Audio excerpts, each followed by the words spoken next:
Picture this scene, if you will. You're 9 years old, staying over at a friend's house, perched at the family computer desk in a darkened living room, having stayed up far past bedtime. You've been waiting to be sure that your friend's parents have officially gone to sleep, as the game displayed in front of you on the glowing monitor has been deemed, quote, far too violent for you kids to play. You take turns at the keyboard, the one not playing on the lookout for late-night parental patrols. But when you're playing, headphones on, screen before you, everything else disappears. You've never experienced a game like this before. A first-person perspective means you can only see what's in front of you, the gun in your character's hands like a compass needle. Somewhere in this twisted maze that you're navigating lie Nazi soldiers on a patrol of their own, shouting out harsh warnings when they see you. Gunfire and blood fill the screen, accompanied by a tense, pulsing soundtrack. Behind every corner could lurk a Nazi. Every bullet feels like it could be the one to end your game. Anxiety and tension fuel your movements as you check and recheck every corridor and nearly leap out of your seat each time a door opens and a soldier shouts in surprise on the other side. This is the gaming moment that you didn't understand you had been waiting for. Sitting here in this dark room with these intimate moments of survival and chaos. PC gaming as you know it has changed. Sweating, nervous, fingers clicking across the keyboard arrows. You understand that you have also changed. You feel terror with every movement. You feel like you don't want to play this game, but you also feel like you don't want to ever stop. The game is Wolfenstein 3D. And the year is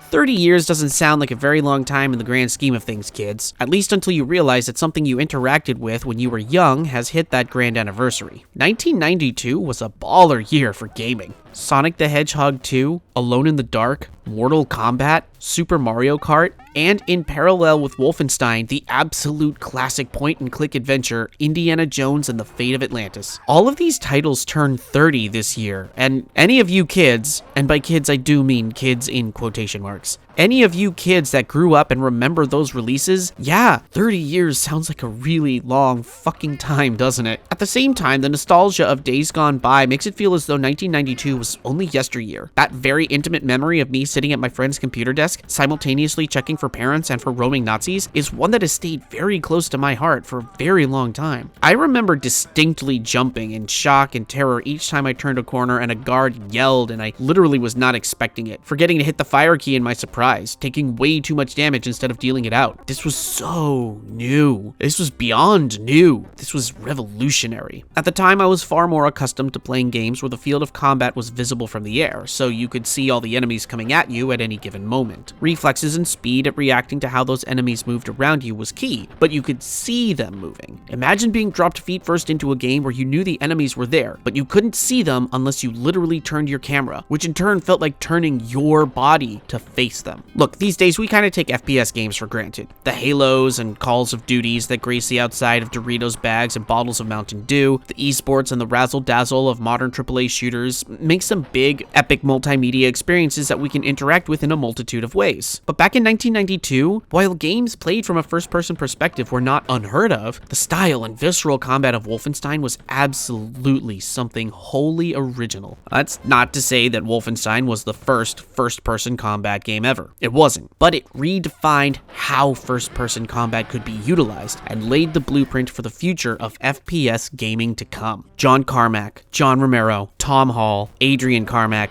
Kevin Cloud. These developers at the very recently formed id Software churned out a miracle of a game. Cloud was a recent addition to the id team, brought on during development of Wolfenstein. John Carmack had been crafting the engine for quite a while, refining the capabilities of the technology through work the team had done on Hovertank 3D and Catacomb 3D for Softdisk. John Romero had made the suggestion to fashion their brand new game after the older stealth title Castle Wolfenstein and its sequel, Beyond Castle Wolfenstein. Yeah, up until recently, I didn't even know that Wolfenstein had been based on two older Atari games that featured more stealth gameplay than guns blazing combat. It had been proving themselves for years now at this point. While working for Softdisk, producing games for Gamer's Edge subscription discs, the boys produced Dangerous Dave, Rescue Rover, Tiles of the Dragon, and the aforementioned Hovertank 3D and Catacomb 3D. While working for Softdisk, Romero was contacted by Scott Miller of Apogee Software, who had been trying to lure Romero and the rest of the team over to Apogee to produce new games. After some deliberation, Carmack, Romero, Hall, and Carmack spent late nights both in the office and at home with, borrowed office computers to develop the rampaging beast known as Commander Keen in the Invasion of the Vorticons. Of course, as is going to happen when your kid's playing with other people's toys, id got found out by Softdisk that they were developing outside work while on company materials. But in true punk rock fashion, they didn't even deny that they were doing it, and instead negotiated to release a few more games for Softdisk instead of facing any larger consequences. They utilized the work being done on these new Softdisk games to fine-tune technology and design they wanted to incorporate into id's upcoming solo work with Apogee. After releasing the Commander Keen sequel, Goodbye Galaxy, the team got down to business on Wolfenstein. The idea, as Romero envisioned, was to make a game that was fast and furious and full of combat, shooting your way out of a Nazi prison rather than stealthing your way through. Carmack, game engine in hand, felt they could do just that. Now, kids, I could spend most of this video rightfully talking about the development of this game, the technology involved in it, and how id pulled another punk rock move and added in more blood and gore after nervous publishers asked them to tone it down. But I've covered the basics of history for now. Other and better historians than I have covered all that shit up and down the block. No, I've done the due diligence of establishing how this game came to be. I want to focus on just how fresh and unique this game felt upon release, how different, how dangerous it felt. Playing Wolfenstein felt like wrestling with a snake, a wild, writhing animal that refused to be held down and could absolutely turn and bite you if you weren't careful with it. Oftentimes playing this, I really wasn't sure if it was something I should be playing. Like I was really actually in that castle, facing down legions of Nazi soldiers, and that red screen of death could actually result in my own passing. There was nothing like this back then. But how does it feel to play now? Well, kids, it gives me great pleasure to say that Wolfenstein 3D still, wholly and truly, lives up to those nostalgic memories. Now, first off, I'm playing Wolfenstein using the EC Wolf source port, which I'd say is an absolute must for modern playthroughs of the game. It provides widescreen support, control binding, better mouse controls, the works. Playing Wolf 3D with WASD controls versus the arrow keys is a night and day experience and feels super fucking smooth. It also looks a hell of a lot nicer than running it vanilla through Steam, I'll tell you that much. The game's setup is simple. You play Allied soldier Captain William B.J. Blazkowicz, a one-man army who's been captured by the Nazis and imprisoned in Castle Wolfenstein somewhere deep within enemy territory. After an unknown length of time being tortured and questioned, BJ's decided he's had enough of being on the receiving end of things, and after dispatching the unlucky guard who turned his back on him, BJ grabs a gun and searches for a way out. Simple, clean, effective. In what has become the gold standard for FPS gameplay, Wolfenstein's mechanics are straightforward. There's Nazis to gun down, hallways to navigate, and elevators to freedom at the end of each level. Health and ammo pickups lie in wait behind doors, sometimes behind locked doors, which require finding either a gold key or a silver key to open up. There's no armor, but there is a shit ton of treasure to steal from the Nazis, which is useful towards tallying up a higher score at the end of each level. So run, shoot, pick up items, hump the walls for secret areas, you get the drill. Any of you kids watching this video understands how to play an FPS at this point, just about as well as anyone understands how to play a Mario game. But these tropes and these mechanics had to come from somewhere, and just how like modern fantasy owes most, if not all, of its tropes to Lord of the Rings, modern FPS games owe the same to Wolfenstein. Many would argue that Doom is the more influential first-person shooter, and I'd have no qualms with that argument, but every revolutionary second album had a solid first album before it. Before the Downward Spiral, there was Pretty Hate Machine. Before Nevermind, there was Bleach. Before 2001, there was The Chronic. And before Doom, there was Wolfenstein. What struck me while playing this again was just how fucking tense the game is. When you think Wolfenstein, you probably think fast-paced gunplay, running at full speed, mowing down Nazis. But while Wolfenstein 3D does have that in spades, it parcels all of it out into moments of catharsis rather than a roller coaster, leaning more into a system of cat and mouse moments where survival, not slaughter, is the name of the game. BJ isn't a roided out Doomslayer here. No, far from it. Man knows how to get him some Nazi scalps for sure, but he's running around in prisoner PJs for the duration of the game. No armor, no protection, a 1941 Polish-Jewish John McClane, born in America and trying not to die in Germany. This means that every single fucking bullet fired from anyone at any time can fucking end BJ quicker than you can blink. The arsenal here runs the gamut between absolutely useless and absolutely ludicrous. 4 weapons in total: the knife, the pistol, the submachine gun, and the chain gun. At the start of every episode, you'll start with the knife and the pistol and 8 bullets. If you run out of bullets and have to use a knife, you might as well load a save file because it's that useless. The pistol can and will get you out of sticky situations early on, but once you find a submachine gun, you won't be using that pistol rehearsal again until you start a new episode. The submachine gun is the true workhorse of this game. It fires fast, can clear multiple enemies in a matter of moments, and when it comes to ammo economics, there is no substitute. However, if you've got deep pockets and don't mind depleting your ammo stores within a minute, the chain gun can and will destroy legions of Nazis before you can blink twice about it. Look at this fucking gun! Look at BJ's face when he picks it up! Listen to the sound of this thing!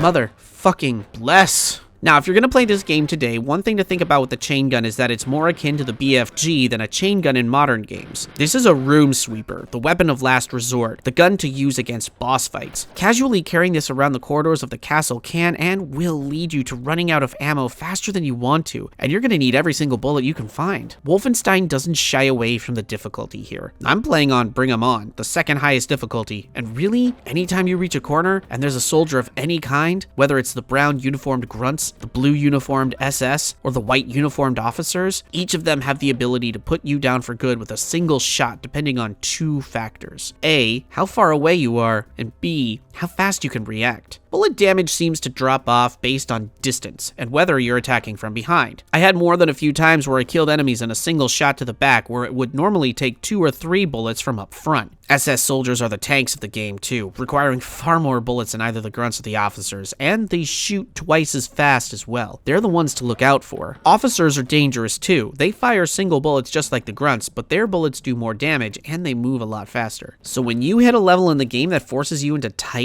narrow corridors with sharp, blind turns, which become more and more maze-like the deeper you get into the game, you run the risk of turning said corner and not seeing the Nazi hiding just out of sight, waiting for you to move past and empty a clip into your back. Oh yeah, hit an intersection and need to turn left or right? You better pray that the first direction you choose to look is the right one, because if you're wrong, you got an angry Nazi ready to perforate your prisoner ass right back to the start of the level. I still jump whenever I come around a corner in this game and there's someone there that I wasn't expecting and they shout something and start shooting, and it literally gets me every time. You never know which of the 3 soldier types could be lurking, because since any of them could end you at any moment, and it's really only a crapshoot which of them you'll be able to take out faster, you'll be sweating bullets hoping that you can let off some lead faster than they can. Fuck me, you know, sometimes there would be guard dogs who mostly showed up in the first episode of the game, and then for some reason a whole hell of a lot in the 6th episode. They would just be there and start barking, and I'd lose my shit. Oh, fuck, I almost forgot about the mutants.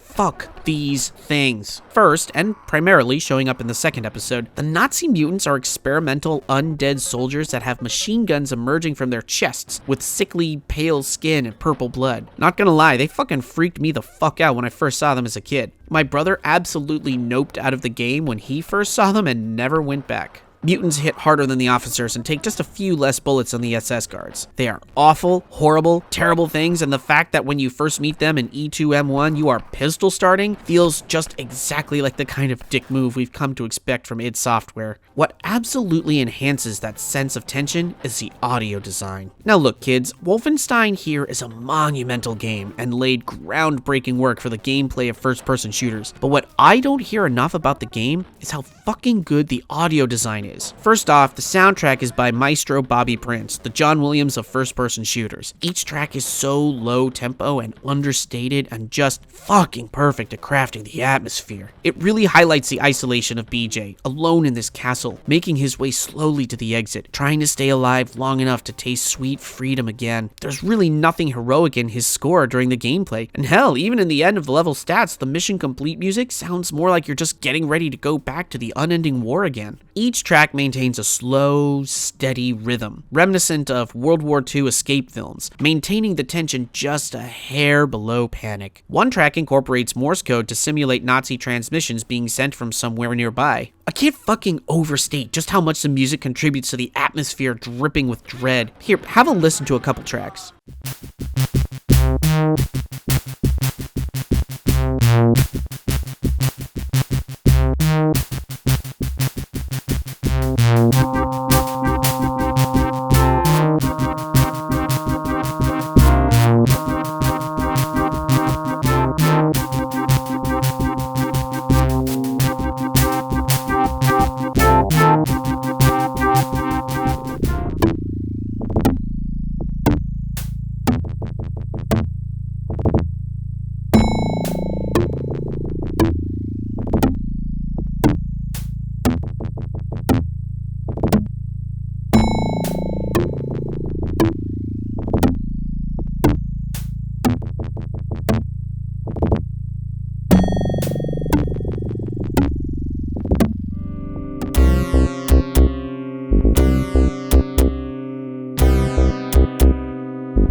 Outside of the score, the way the audio design comes into play is as such. If Nazis hear a door open or your guns fire, they can and will come hunting for you depending on where you are on the map. Most of the time, only nearby enemies will activate if they hear gunfire, but some maps will activate every goddamn Nazi on the level the moment you open fire even once. Now, being alerted by sound goes both ways. When alerted to your presence, enemies will shout something in response, which you will hear if they are nearby. Except for the fucking mutants, they don't make any fucking noise at all. The fucking goddamn terror, horror, monstrosities. But you'll be able to tell if the Nazi alert sound is close or far away, so you'll be able to gauge if your foe is right around the corner or maybe a ways down the hall. Either way, it allows you a moment to sort out proximity and also how many baddies you might be facing, which is very, very necessary, especially the deeper you get into the game and there's hordes of Nazis strewn across the map and you open a door to a room and you hear like 6 or 7 soldiers shouting alarm in response.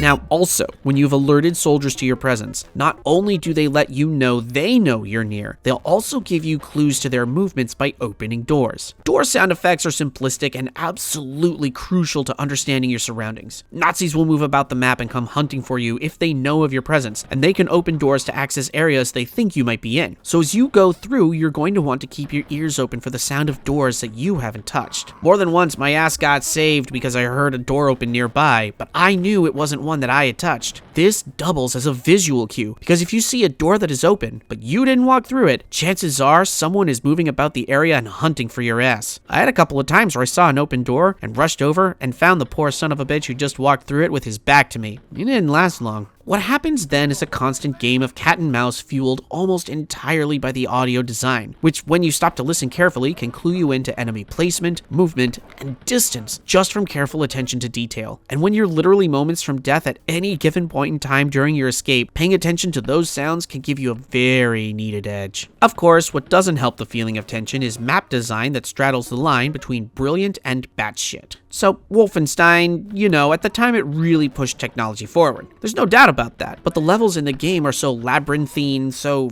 fucking meticulously maze-like, that sometimes I found myself exhausted from literally checking every corner, because I didn't fucking know if there was someone there or not, or if I was turning into a dead end or not. And because the tile sets used for the walls are so very similar, it becomes really, really easy to get turned and twisted around and lose direction while trying to make your way through a complicated series of twists and turns. Wolfenstein's level design is thoroughly old school and more arcade in approach than what Doom would eventually feature. Granted, one of the design inspirations behind the game was Gauntlet, so that says something. But since there's a lack of distinct textures that can help create nuance to the environments, holy shit, did I feel like I was staring at the same walls constantly over and over again. Auto map is a godsend here, and utilizing it is an absolute must. One thing I did appreciate about the auto map is that it registers any unique tiles on the walls, such as portraits or flags or blood splatters or loose bricks. These indicators do greatly help the visual clues for where to turn and where you're going. But since said visual clues also repeat themselves throughout the whole of the game, it can still be like, wait, was it the gold swastika or the blue one I needed to turn at? Which portrait of Hitler was back there again? Was it the flag or was it the... And yeah, when you're ultimately going through around 60 levels of this kind of level design, it could definitely feel a little repetitive and tedious after a while. Going into this experience, I was fully prepared to be bored out of my skull from level after level of the same repetitive gameplay and corridor crawling over and over and over, but That sense of tension, of knowing that any bullet can end you, of not knowing who or what could be around the next corner, crafted an experience of being exhausted just from trying to stay alive. There's a few maps where you can pretty much zoom right to the end and skip to the next map, but you're also going to want to make sure you explore every nook and cranny for pickups. Health becomes scarily scarce the deeper the game gets, and while ammo is mostly easy to manage and not run too low on, it can get really valuable closer to the end game. So for the most part, the complex pathfinding and samey tile sets on repeat don't really get that tiresome due to the fact that you're constantly hunting for health and hunting for Nazis and sweating bullets while you're doing so. Until you get to episode 6. Holy fuck! Episode 6 is the kind of backbreaking experience that most games slowly ramp up to, and while Wolfenstein does have a decent difficulty curve, Episode 6 pulls out all of the exhausting dick moves and just never fucking stops. Here, just take a look at how the first map of Episode 6 opens up.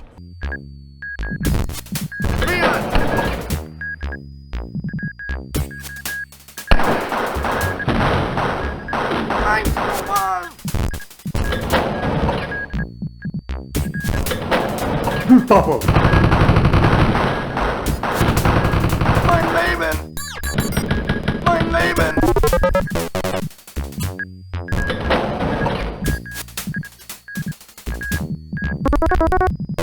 Roman. Leon. Ein Roman. Leon. Ein Roman. Leon.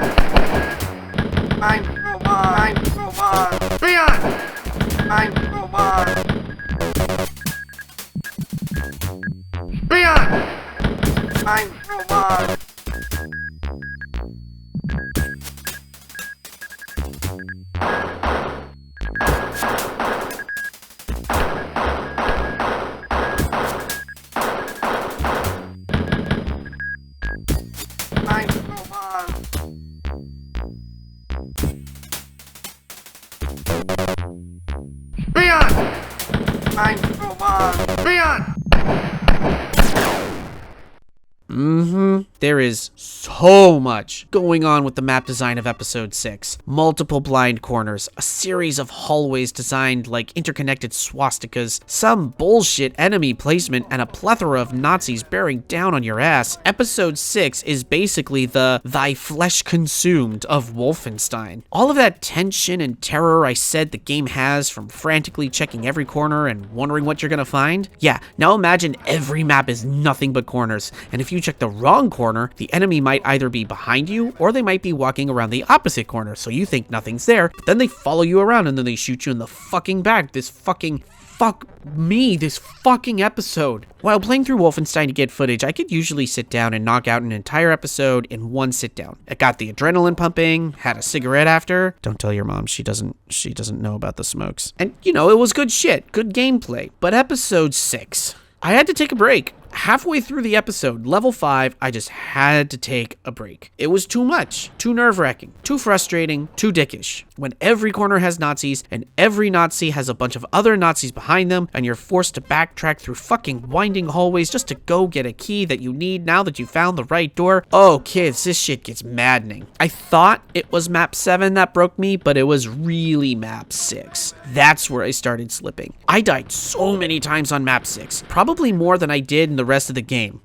Okay, except for one map. But map 6 of episode 6, I stopped caring about ammo conservation. It was me or them, and I was so low on health, surrounded by so many dickish fucks who kept coming through the doors to chase me. I was bullying Nazis with the chain gun, hoping and praying that the torment would end sooner versus later. The constant assault on my nerves had finally taken its toll, and I just wanted out. But map 7 is so hurtful it's practically homophobic. Look at this bullshit. This is the most maze-like maze in all of this game. So many dead ends and blind corners and never fucking knowing what's nearby. And then, on top of that, you have to backtrack through most of it if you missed a key that was right there in the opening of the map. So much backtracking. So much bullshit. Any sense of self-preservation I had before this was fully and truly gone. Up until this point, I had been okay with the difficult navigation and samey tiles, and I was fine with it. But here, id Software just, like, slapped their dicks on the table and had a measuring contest as to who could make the worst, most stupid, difficult maps. And episode 6 was born. This shit was so fucking hard and grating that I walked into the final boss map with only 4% health. 4%! I probably could have backtracked through the map again and maybe found some more health, but health pickups were so scarce by that point in the game that I just couldn't bring myself to go back through the maze again. And also, there's a lot of secrets in this game. Like, so many secret rooms and walls and shit, but I've never been a secret hunter. I've never really cared for secret hunting. If I find one, cool. If I see one and I've got a wild hair, I might try and figure it out. You know, I'll go for it. But I don't actively go searching for secrets. Except here in episode 4, map 7. Okay, so the basic idea here is that if you start shooting right in the opening room, Nazis will come pouring through the locked door, so you don't technically need a key for it because the enemies will open the door from the opposite side for you, and you can slip through. However, if you, like me, went exploring and didn't see that door open, now we're in a pickle because there's no gold key lying out in the open for you to open said door with. And I was pressed on this one. I ran through the map top to bottom searching for something I had missed somehow, but no, the key is not lying out in the open anywhere whatsoever. It's there, but it's not lying out in the open. So if you didn't go through that locked door when the Nazis opened it, now you have to secret hunt in order to find the gold key. But if you push the wrong secret wall out of order, you can and will block the passage you need to get to the gold key. Yeah, see here, you have to press this wall, and then this wall, and then you find the key. But if you press this wall and this wall, then you can't press this wall to open the passage. Meaning if you don't know what you're doing, you can just block yourself off and you're fucked. You're just fucked. I am not ashamed to admit that I looked up a walkthrough for this one. I was confused as shit. And once I read that you can potentially soft lock the level, oh kids, I was pissed. So, I haven't talked about boss fights yet. They're fine, actually pretty interesting the further you go through the game. Each episode ends on map 9 with a bullet spongy boss of some kind, usually carrying a chain gun or a rocket launcher, or in the case of episode 2, the doctor who created all those mutants is lobbing syringes at you in an attempt to turn BJ into a mutant as well. Episode 3's boss is motherfucking Adolf Hitler in a mech suit, which you have to destroy first and then mow his bitch ass down afterwards in a satisfying display of gore. It really saved their best death animation for old Adolf. You can actually feel them giving him the middle finger right about here. Yeah, that's the stuff. Fuck you, Hitler. That one felt good. But each boss has a hidden cache of ammo and health pickups to help you if you're in the weeds at this point in the episode. After all, you've just suffered through 8 maps of torment. You're probably a little low on health or ammo. And if you're diligent, you can find what you need in the boss level to even out the odds. But the final boss level. Yeah, walking in with 4% health was a bad idea because I could barely get through the first set of doors in one fucking piece. I figured I could find the caches and be good, top up my stores. I could do this, I told myself. I can do this. But oh my god, this boss level is filled with so many Nazis. So many Nazis at the moment you start shooting, they start hunting you. They'll be on your ass in seconds if you're not spinning like a whirling dervish. And also, they're hiding in corners in the boss arena itself too, coming out of the woodwork like anti-Semitic termites. But yeah, I crushed them.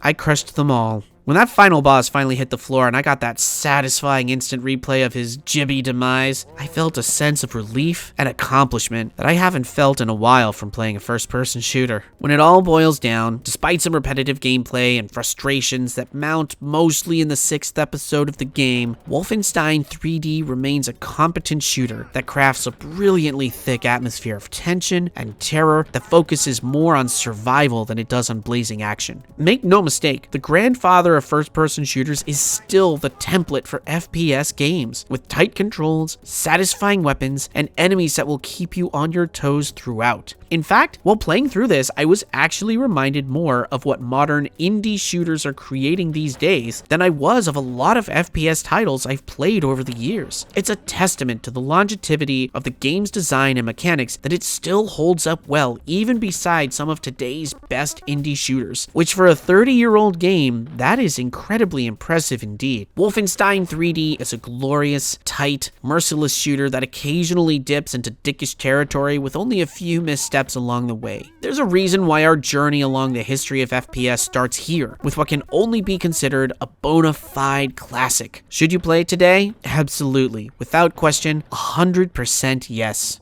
Wolfenstein 3D gets an 8.5 out of 10. Kids, I am so very excited to continue along this journey and play through more of the titles that have impacted the history of FPS gaming. Wolfenstein 3D is only the beginning, however, a fitting beginning, as we are about to leave behind the year of 1992 and move into 1993, which would prove a landmark year in unexpected ways. Until then, stay hydrated, remember to floss your back teeth, you know, where it's kind of hard to tongue those little pieces out, and stay safe, kids. See you next time.